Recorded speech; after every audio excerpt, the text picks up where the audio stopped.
All right. Good morning. Do you remember, think back into your days of church, when a child would be disruptive and people around would be upset about it? It was wonderful to be in church with kids just everywhere.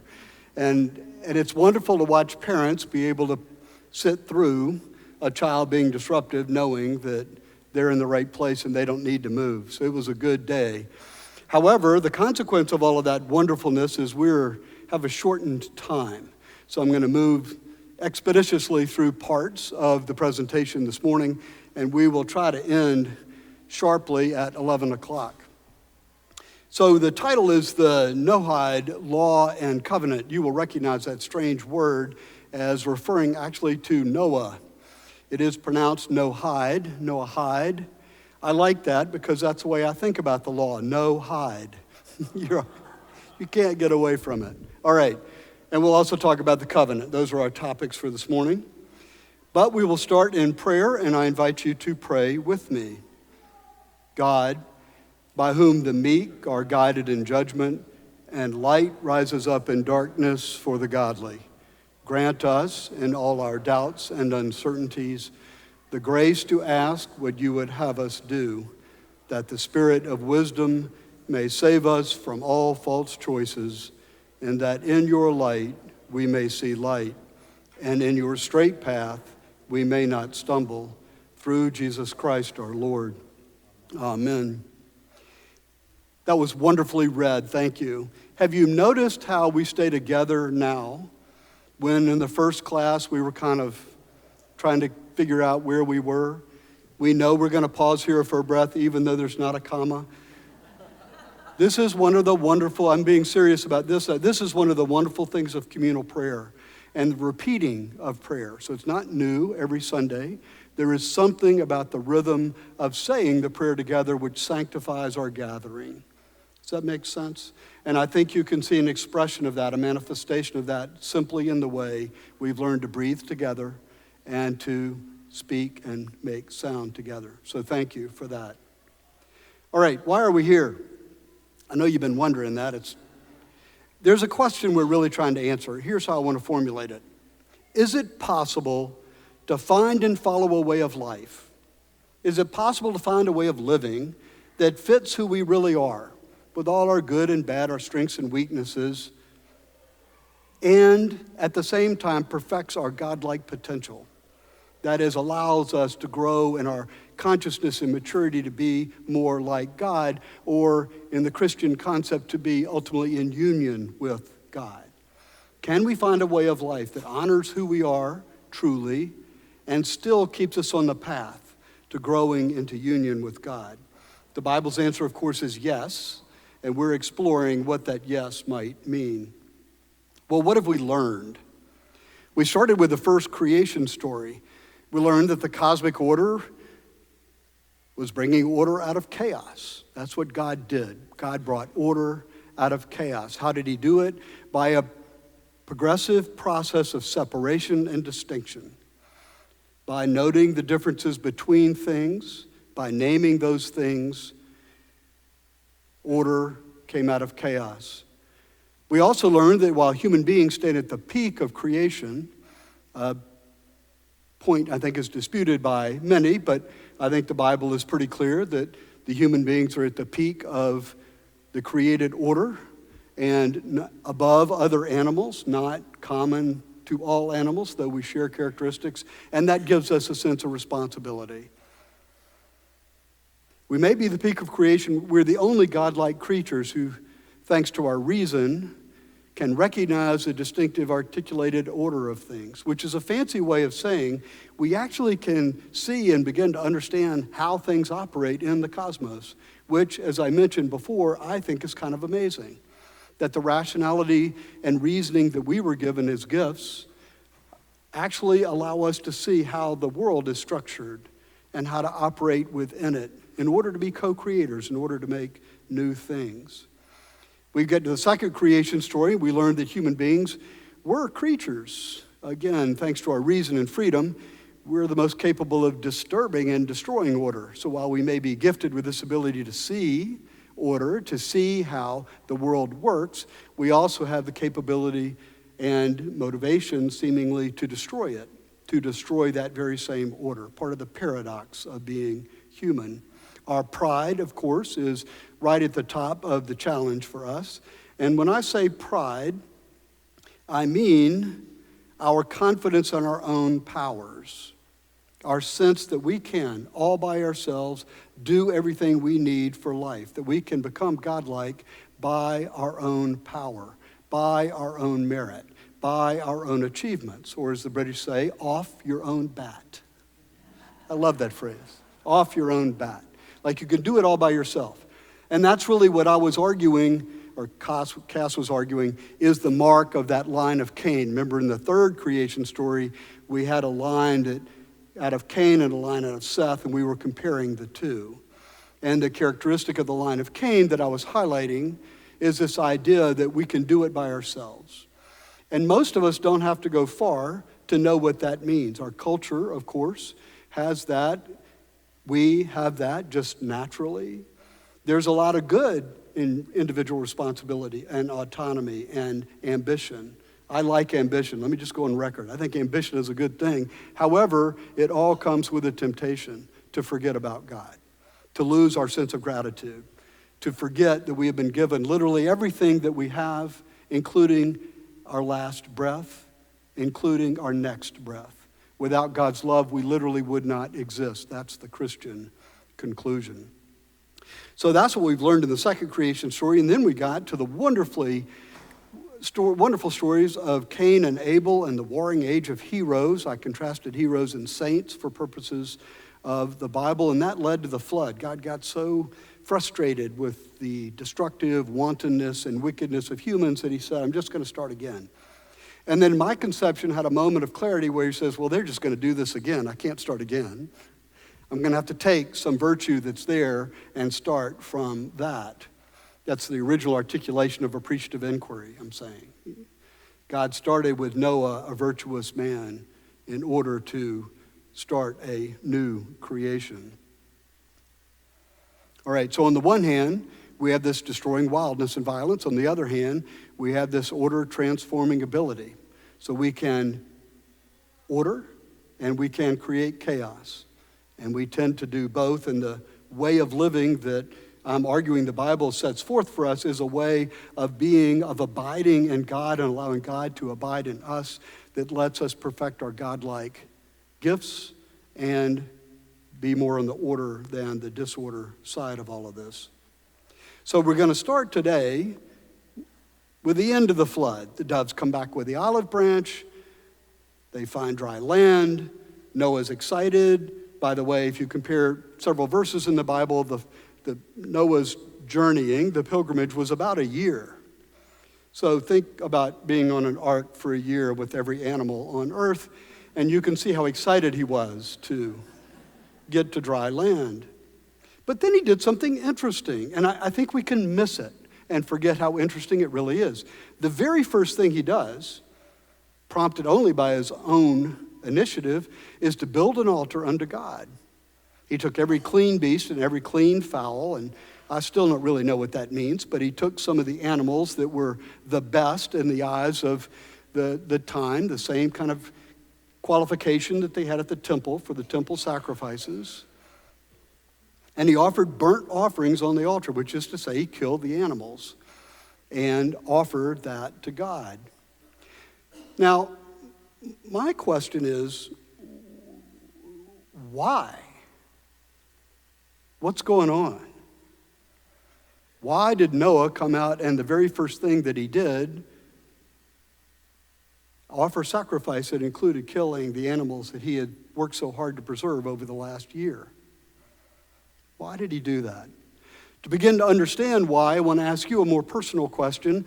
Can you remember a time when you expressed gratitude to God for something that seemed improbable? You too were in a situation that seemed burdensome and maybe full of darkness, and somehow you were liberated from that, given a redemptive new start, and thanked God. Can you remember a time? And what did you do to express that gratitude, and why did you do it? What did you do and why did you do it? Coming. How did you decide what God might Hang want? on. Lyons is patiently waiting for that microphone. Thank you. I very much recently experienced this, and I cried. You cried. Beautiful. Beautiful.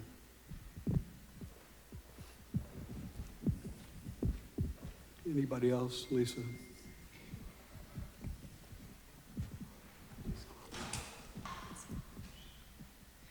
I wrote a gratitude list. You wrote a gratitude list. Nice.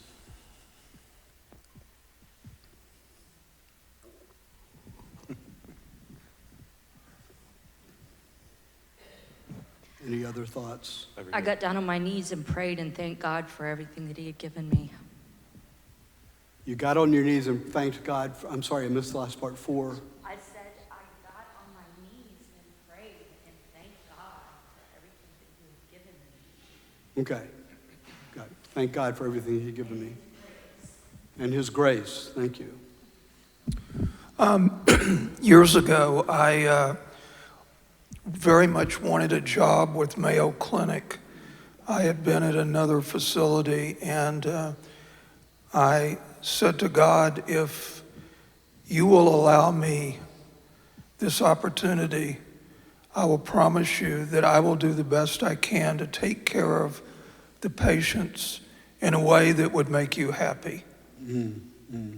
So a forward-looking promise. Yeah. Nice. Thanks, John. George, Lucy. I have read that before Noah's Ark, men did not eat the flesh of animals, but after Noah's Ark, they did. Is that true? Do you know? Did man eat the flesh of animals before, but not after? Well, I don't know about history.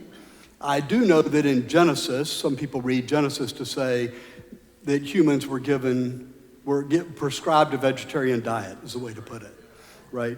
And that the animals, too, were prescribed a vegetarian diet, but different things. And that after Noah, and we'll get to this later, it's clear that men are allowed, in fact, invited to eat animals. So no shedding of blood in the first creation stories, permitted shedding of blood under the Noah covenant. So to that extent, the answer is yes, that's what the Bible said. Whether that, I like to distinguish between these stories, which may have historical input, and history or science, right? These stories are trying to tell us a truth. History and science is using different tools of investigation to come up with different answers. So I don't know about history, but you're onto something, and there's a change in the Noah covenant and law. Lyons. So I don't know who read the Washington Post this morning. I think it was the Washington Post. We were talking about this discovery that there was a civilization 25,000 years ago off an island in the Chesapeake or something like that. And so it just makes me think, to some degree, it does question your faith, because it makes this story seem so focused on our positions and our teaching and all these, where there were other civilizations that came before us. I think I did the math, that's 500 generations or something like that. And so, anyway, I'd just like for you to comment on that, in this question about Noah, and then these are the chosen people by God. It's very hard to believe that the others were not chosen as well, if we express our Christian faith. Okay, several questions. One, what do we do when we find there are these other civilizations in other parts of the world who had different context, when we're talking about this wisdom? And I want to say that I think the biblical claim is that there's universal truth in what we're talking about, which means that it's not, and I'm skipping ahead because you guys always force me to do this. So I'm skipping ahead because it is clear in the Noah law and covenant, for example, it's not limited to Israel. It's not limited to this people. There's not even a reference to those people. It's all mankind. So it purports to be universal in scope, right? And so that begs a very interesting, well, that's a bad phrasing too. It prompts a very interesting question, right? Is our context, our civilization, our time, our experience somehow so unique and limited that we can't have any empathy? Well, we can't kind of articulate laws that bind other people, right? Because everybody gets to do their own thing in their own context because it's all different. Or are there some things that are universal that we share, right? That's an ongoing question that people are fighting about all the time, so you're right on what matters. The Bible's answer clearly is there are things that are universal in scope, right? And so, when I was teaching, I had an argument on this very point, for example. And there was a professor who was arguing with me that whatever we came up with in this country simply wasn't applicable to others, and we should not be so arrogant as to believe that it is. And I had about enough of that. So, I had not had my prayers that morning, and so I looked at her and I said, so you're telling me really that female genital mutilation is okay with you? And she said, well, I said, well, there are societies that clearly think that's right? And they do that for a purpose. It's abhorrent to us, me anyway. So, are there certain universal truths? Murder is an obvious one to jump upon, but we'll talk about that coming up, but that's a great question. The Bible has an answer. I guess, we'll find out. Can we find it in our own lives? My pedagogy here has been, we want to find what the coherent story of the Bible is, but the truth can't be really known until we find it in our own lives, till we put it to work. And when we put it to work, it will change. We will, I hope, go to new depths about its own meaning. So I think as the world shrinks through communications and transportation and whatnot, we're finding a whole lot about that. And we're wrestling with whether it's true or not. So that's a great question. Second, what about one people being chosen? My take, and I'm not articulating this as a take of Judaism, but my take is what chosen means. So this is just George Maxwell. My take is that what chosen means is that they chose God. God has chosen all of us. We are all children of God.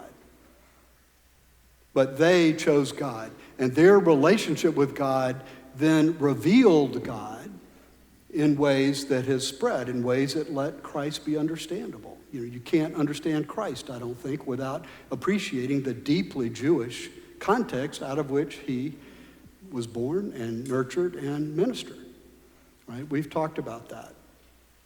So it's an excellent question. We have different answers. I've got Jewish friends and they say, yeah, you would say that, wouldn't you?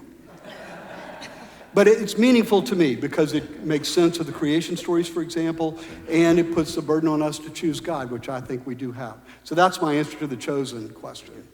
Yes? Something that's been really helpful to me is to realize that the way that people wrote things thousands of years ago in a totally different time and place is very different from how our Western civilization writes history. And we take our modern mindset and then we try to apply it to this ancient text that was written for very different reasons than the reasons that we write history. And we try to get very concrete about what happened when and who did this and that. And that's not really how these cultures wrote. And they were writing more about kind of what you mentioned, kind of more universal truths and principles as opposed to a play-by-play of what happened in world history. And so when we take scientific discoveries about, humanity and the history of humanity, and then we try to reconcile that with this ancient text that was written for a very different purpose, I think we can get really mixed up. And so I've kind of learned for myself that using the Bible as a history book kind of gets us off on the wrong foot, and that it's not meant to teach us the history of the planet, but rather principles that we can learn from. And so whether or not this story is somehow some factual account doesn't really matter.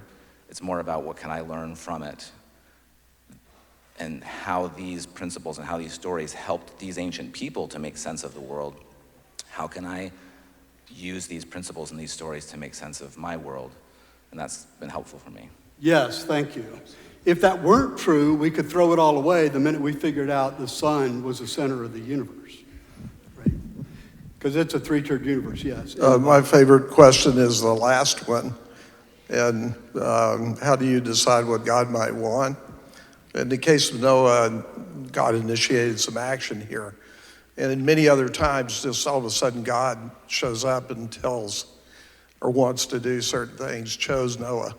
But for most of us every day, when we are trying to decide what God might want, do we really just stop and ask him? And do we really believe that he's going to tell us? Do we listen to him? And I think that's how we live day to day myself. Yes. Stop and ask. Did Noah stop and ask? No. Yeah, and then we have, that's what discernment is, right? And then we hear that voice in whatever form it manifests, and how do we know it's real? How do we test it out? That's what we're in church. Yes, thank you. So I'm going to move on out of time, but I think what we normally do when we're trying to please God is we kind of assume that God likes whatever we like. I, for example, have developed a habit of Christmas presents, just giving my kids what I want, so when they reject it, I can take it back. You know? But I think we do that with God, right? And so it's fascinating. So what happens? And so I like folks to read, but I'm going to go ahead and read because of time. And the Lord smelled a sweet savor, and the Lord said in his heart, I will not again curse the ground anymore for man's sake. For the imagination of man's heart is evil from his youth. Interesting thing for the Lord to say. Neither will I again smite anymore every living thing as I have done. While the earth remaineth, seed time and harvest, and cold and heat, summer and winter, day and night shall not cease. So it doesn't say the Lord ate the meat and said, fine, but medium rare would be better. The Lord smelled the sweet savor. Now, what do you think the Lord liked about that? That he thought sacrificing animals was a great thing? Or that he thought Noah's attempt to please him was a great thing? Or something else? We don't really know. But there's no indication here that the Lord wanted that sacrifice. And I think we're going to come to a position of where we conclude that the Lord didn't want that sacrifice at all.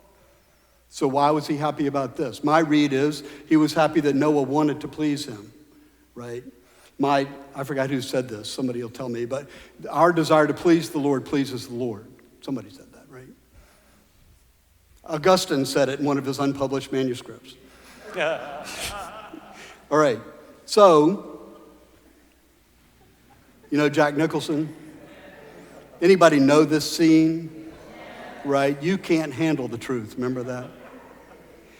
But the part of that movie, A Few Good Men, 1980s movie, classic. If you don't know it, go look it up this afternoon. It'll make you more holy. What I want to go there is the poor judge. You know, the judge is constantly banging that gavel, and he's constantly asking for order in the court. And that seems to me is a nice analog for what God is doing in offering the law to Noah and humanity as it existed at the time. Which is to say the way of nature, remember Thomas Hobbes gave us a wonderful description of the way of nature, nasty, brutish, and short, has to be replaced by the way of law. And the paramount interest of the law is promotion of human life. That's what the law is fundamentally trying to do, as given here. The promotion of human life. And universal in scope.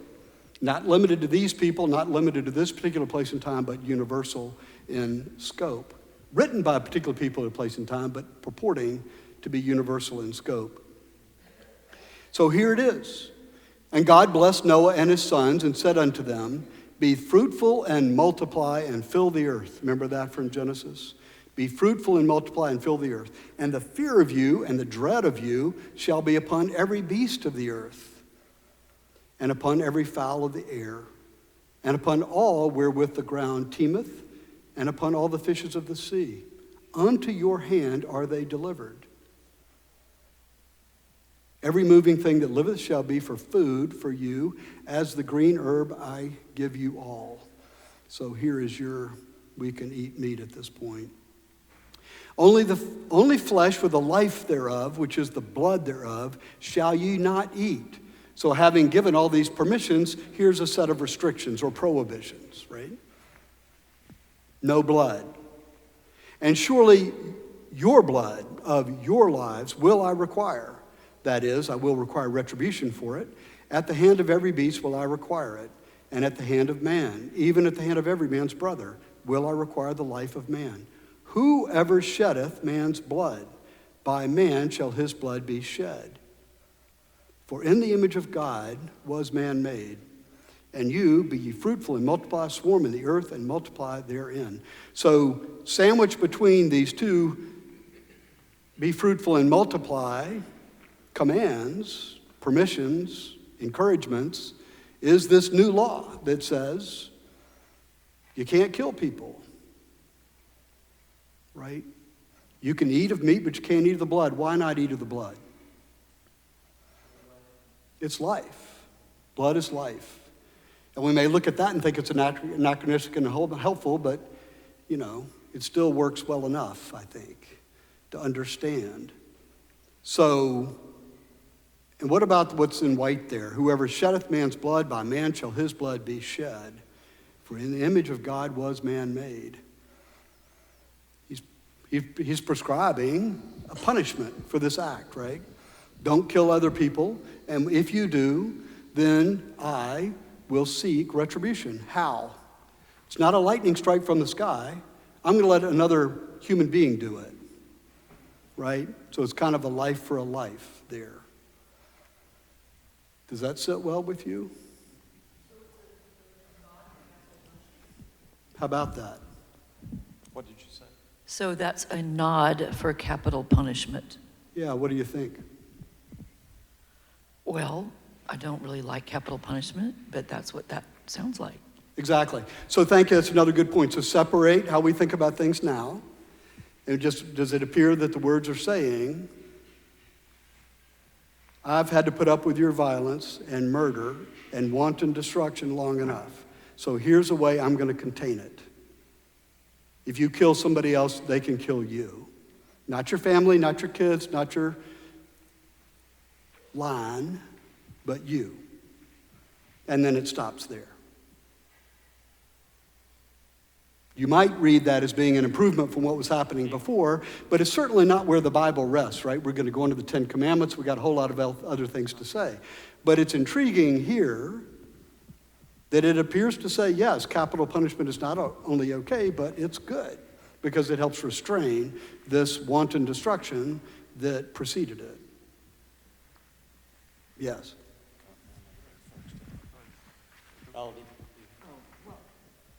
I was just going to say that it doesn't stop there. You just said it.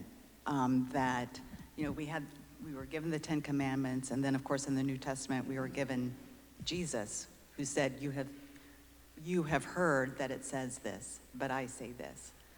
So, my first thought when I read this was, okay, well, then maybe capital punishment is okay. And just like Jennifer said, I'm very uncomfortable with that personally. And then I remembered there's more to what Jesus or God has to offer us, or what God is telling us as we read the Bible. Yeah, thank you. So I'm about to quote you, so go ahead and say something before I do. Yeah. You mentioned a minute ago how we like to imagine that God likes the things that we like. Yeah. And I think we need to also remember that all Scripture was written by humans like us. And the humans that wrote the Bible also imagined that God thought the thoughts that they thought. And so we need to keep that in mind as we read and we listen to God's Spirit tell us what is truth, and realize that the people that wrote the Bible are humans like us. And so we will find things in the Bible that humans believed that God thought and said, but maybe God didn't think and see and say. Yeah, and maybe God did. So yes, but I want to go back to what you said before to cite approvingly the idea that as our consciousness evolves, right, the Bible is also evolving. So there are plenty of contradictions in the Bible. It's hard to take any one text and say, this is the law for all time, this sentence, as translated by whoever, whenever, whatever, right? Because the Bible itself is going to make refinements. Jewish law, the law of Israel and Jewish law is going to make many refinements on this idea. On the other hand, it's quite possible that in the moment that this was written, this was a way of at least attempting to restrict the violence and murder that was plaguing the community as it existed, the civilization as it existed. So it's not attempting to prescribe a universal truth for all time. It's attempting to say, your next action needs to be X. Right? So I'm kind of getting back to your comments about anachronism. If, in fact, we are becoming more self-conscious about what we're doing and maybe more loving about what we're doing, however much chaos that generates, then we're going to look back at time, and you don't have to look back far and say, what were they thinking? Why did they do that? That's awful. They're bad people. Maybe, or maybe they were making their way. So I just want to say, here we have this. How do we see how that could be helpful to us before we dismiss it? And it doesn't have to be that it's universally true. It can be that it says something truthful about us. And what's truthful about us is we seem to desire blood, the death of animals, the death of sacrifices, the death of other people. That's still something that plagues us today, right? I have been wronged. Remember, I was quoting the Chicago Way, but you could read the newspapers this morning if you want to. I have been wronged, so you've got to die, right? That principle is operative in our world today. You don't have to go very far. So what do we do to try to restrain that? John? George, I have a question that relates back to the scripture before this, in the white that you highlighted, that talked about a person being evil from birth, basically. And, I guess I'd always thought that human beings were born good and they learned evil or good as they grew. But recently, and maybe I watch the ID channel too much, but I mean, some people just seem inherently evil. And I saw a picture of a dog that was attacking another person, and I thought, my dog is so kind and gentle, and I think he was born that way. And the one that attacks human beings, I think they probably were born that way too. Do you have any comment on that? Yeah, I mean, there was a time when personality tests were first introduced in employment hires. You took a test and they determined whether they wanted you. Now we're in these sophisticated personality types, but in the old days, one of the questions was, do you think people are basically good or basically evil? And you can imagine how many basically evil people they wanted to hire, right? So I think people are basically good. I think that's the message of the Bible. The message of the Bible is we're capable of all kinds of evil. And there you are, right? And so how do we set up structures that try to provide incentives for the good and restrictions on the evil? And that's what civilized society is trying to do. It's become fashionable to call people evil, to see what's happened. I would argue, though this is a gross generalization that wouldn't stand up to brunch time critique, but I would argue that we, in this moment, are expanding the scope of what's evil, right? When you say, well, that's Hitler. You're Hitler. Well, no. You may be bad, but you're not Hitler, right? And yet, how many times have you heard that? And whatever the current thing is, I'm demonizing you by describing you as pure evil. And it's never my people that are pure evil. It's those people that are pure evil. Right? Or infractions or things that we think are problematic, we describe them as pure evil. And frankly, it makes it hard to deal with the fact that they are wrong. So I think this is a good question for us right now. He doesn't say you're only evil, but he does say we're capable. What I didn't do, and I should have, is figure out whether the Hebrew behind this is the same as the Hebrew I translated as bad before. I should have done that for you. Yeah. So, George, your first two questions I want to answer, which was one time, out of gratitude, I joined the Marines. And the second time, I increased my tithe. So a little plug for the church. Your consciousness is clearly expanding. But the purpose, what does God want? I wanted to do something that, that would cost me a lot, right? And then also, later I learned also was to increase my faith and trust, right? So if you give something up that causes you to lose something, then you have to trust. You don't have to, but I think sacrifice is supposed to lead one to trust God more. And so Noah, who's protected these animals for a year at sea, sacrifices, one, probably to eat, but also because without them, he has to rely more on God. And so I think your question leads to kind of, I don't know anything about the blood and whether or not it plays any kind of active role, but my experience and understanding of sacrifice has more to do with increasing your own personal trust and faith in God. Right, right. So thank you, that's very helpful. And yes, there are these different meanings of sacrifice. When we talk about sacrifice is, sacrificing your ego for purpose of expanding your capacity for God, and others killing animals and whatnot. But yeah, I think what I want you to note here, and then I'm going to move on unless there's there is pressing. Sorry, hold on 2 seconds. Okay. I think the foreshadowing of the refinement of this law is in the second clause. For in the image of God was man made. So is man only evil? In the image of God was man made. And if you hang on to that, it's hard, I think, to be as vengeful. It's hard to describe people as evil. It's hard to dismiss the humanity of other people, even in war. That's why our baptismal covenant is so important, where we say, will you strive to respect the dignity of every human being? Strive means keep on trying. Respect means look again. I love this. Respect means look again, the Latin etymology. Look again. Which means if you don't see it, keep looking. Because it's there, somewhere deep, maybe buried. But it's there.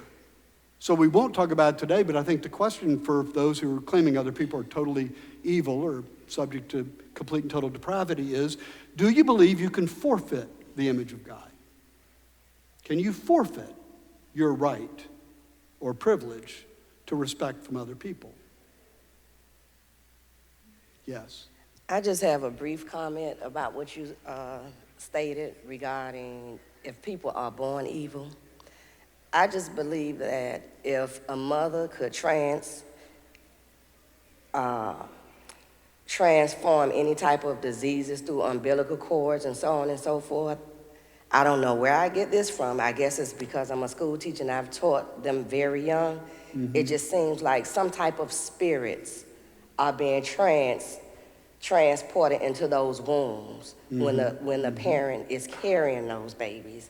And whatever spirits are on them, that's how they come out. Mm-hmm. Because you have to question yourself at 2 and 3 years old, where does this child get this behavior? Mm-hmm. Or where does this child get this spirit? Mm-hmm. So if diseases can be transported to the baby through the umbilical cord, everything starts spiritually. And so that's just my belief. Through the umbilical cord. I mean, epigenetics and trauma might be a place to go if we had more time. But I will tell you, I do have to laugh every time I hear a young kid, age 3 or 4, utter some really sophisticated political conclusion. Right? Well, they didn't get that from reading the Wall Street Journal or the Washington Post, right? So there's the umbilical cord physically and the umbilical cord spiritually and general. All right, so we've got to go. I was going to ask you when you heard somebody else trying to restore order. My guess is if you're a parent, you've wrestled with that at some point. Remember what Paul said, I would not have known what sin was had it not been for the law. And this, I would not have known what sin was had it not been for the law. That's Paul in Romans. Take it up with Paul. No, I'm just kidding. What? I don't agree with that. I think most people, not psychopaths, and I do think there are sick people, inherently know what's evil with law, because the law is by man. Mm-hmm. Societies and different cultures throughout time. So I think human beings inherently know sin. Yeah, That's have just an an opinion. inherent sense of it. Thank you. Well, we were going through this. I just can't not show you this. So, the covenant is a sign, right? The rainbow that appears to remind who of this commitment? God. God says, I'll look at the covenant and I'll be reminded. This comes from Bruce Almighty, you know. I love this. This is a sign you've been looking for. Usually when I look for a sign, invariably, the deeper my troubles are, this is a sign I get.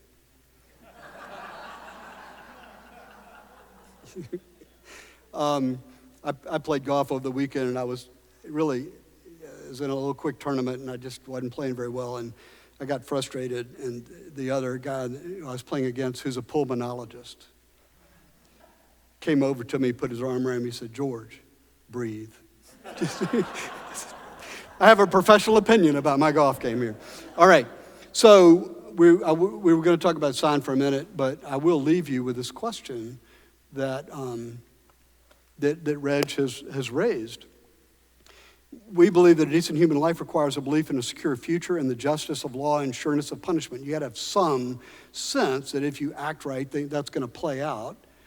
So who had the insight? Was it God or us? Who had the insight for this law? You don't have to go far through political philosophers, Hobbes, Locke, Rousseau, to see that it's us. We figured it all out. And we certainly figured out a lot, and we certainly know a lot's wrong. But ultimately, is there an insight from God that's driving all of this?